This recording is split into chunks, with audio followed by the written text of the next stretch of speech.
This video is sponsored by Ruggable, the wonderful washable rug. Hey friends, welcome back to my channel and welcome if you are new. My name is Kay, I'm a professional home organizer and I'm here to inspire you to live a more organized life. So today we're going to talk about one of the most chaotic areas in a lot of people's homes, and that is the entryway. It is one of the most frequently asked about areas when I go over to help clients. Like, please help my entryway. So today I'm going to tell you some top tips, secret tips. Actually, they're not secret. They're just like regular tips about how to keep an organized and neat and clean entryway. So let's get into it.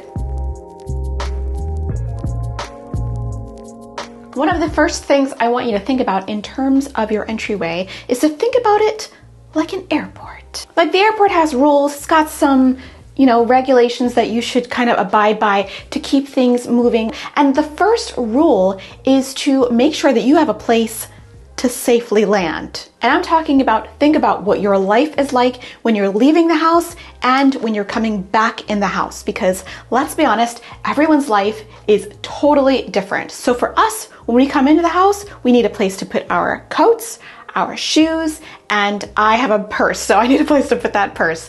And you can take advantage of vertical space by using hooks. Hooks are one of my favorite things to recommend to anyone in any space because they use that very valuable vertical space. There are hooks for dog leashes and hooks for keys, hooks for jackets and coats, of course, whatever. And hooks are available in so many different styles, colors, uses. And if you're a renter, good news, you can use command hooks. I did an entire video on command hooks. They are great if you cannot put holes in your wall. You can hook it up any way you want, but just use the hooks. Hooks are especially good if you have a coat closet, but you're the kind of person who doesn't want to take the time to open the door of the closet, get the hanger out, put your coat on the hanger, and then hang it on the hook. For some of you, that's too much. I understand, I can relate. That's where a hook is gonna be for you. Don't throw it on the floor. Don't throw it on the stair banister. I see you getting ready to throw it on the stair banister. I see you. Going back to what I was saying, think about what your life is like. Think about the things you wanna take out of the house as well as things you're bringing into the house. Maybe you're bringing mail. You wanna have a place to set the mail down. Maybe, of course, you're bringing your bag in, putting that on a hook. I hope you're putting it on a hook. I have a console in our entryway, in our main entryway, and we'll talk about multiple entryways in just a second. I have a drawer where I put all of the things I need to take with me. Maybe a mask, maybe some kind of wipes for the dog when we go out for walks. Also, a good thing to keep in the drawer or like near your entryway, and this is a game changer, a box opener. Because you know how you're bringing packages inside? Box opener or a letter opener. If you open up a lot of mail, just keep it in the entryway. That way, you'll be more incentivized to open your mail right when you come in, because that's one of my secrets about organizing your mail is you can't just open it. If your box opener and your mail opener is in the entryway, ready to go, you're gonna be less incentivized to procrastinate. I see you procrastinators. The next thing you wanna do is tailor your entryway to your specific needs, especially if you have more than one. We have two entryways in our house. The one I'm standing in is our main entryway. So when we're coming into the house from shopping and all that stuff, we usually come in this entryway, but we have a second entryway that needs totally different things because it has a totally different purpose. So we have what I like to refer to as the garden entryway. It sounds much more romantic than like the side door, but it's the garden entryway. This is the entryway to my garden, and it has a totally different use. It's gonna need to hold things for planters, a trowel, some boots,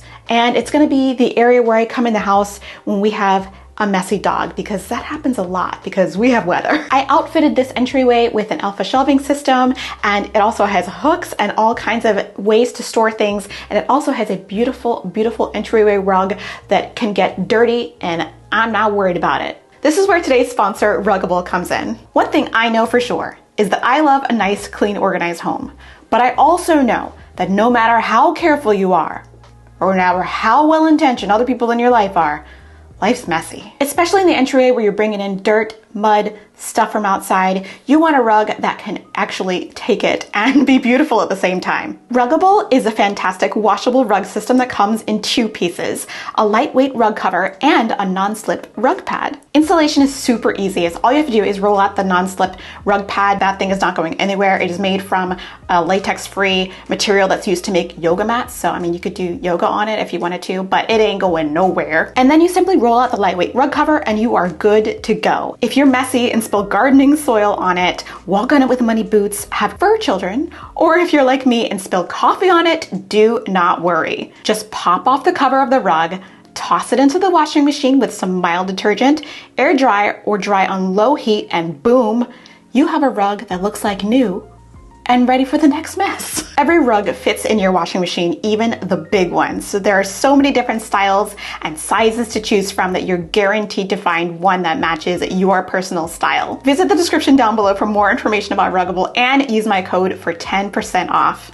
The next thing that's gonna keep your entryway clutter-free, and this is a big one, take note, write it down, is to, just like an airport, you gotta set some limits, okay? Set some limits. Set a limit about how many shoes can be in the entryway, set a limit about how many coats can be hanging up at once, and how many pieces of mail can go unopened at one time, even if it's like just for yourself or for the children. That makes sure that it doesn't get too cluttered. Since it's just my husband and I who are wearing shoes in here, we have a limit of 1 pair of shoes out per person in our bench here that we have. The rest of our shoes are stored neatly in our coat closet. And when we want to grab for a different pair of shoes, we just put the 1 pair that are out on the bench away and we put the other shoes on and wear those out. Setting limits is totally reasonable and keeps this area under control. You don't want to walk in to a cluttered mess with 10,000 coats on the wall.